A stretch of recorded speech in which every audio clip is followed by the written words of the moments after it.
Welcome to জুই মান্না লাইফস্টাইলের নতুন একটি ভিডিওতে। আজকের ভিডিও হচ্ছে মাদার্স ডে উপলক্ষে জুই তার মাকে কেক গিফট করেছে, সেই জন্য কেক কাটা হবে আমাদের। কাটো।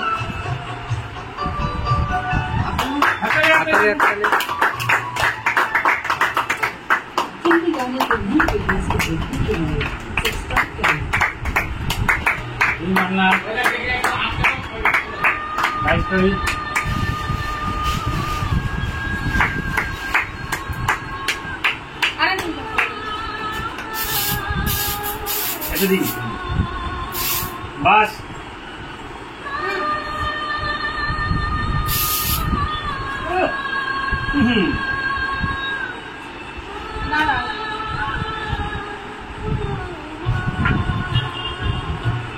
দেখতে পাচ্ছি।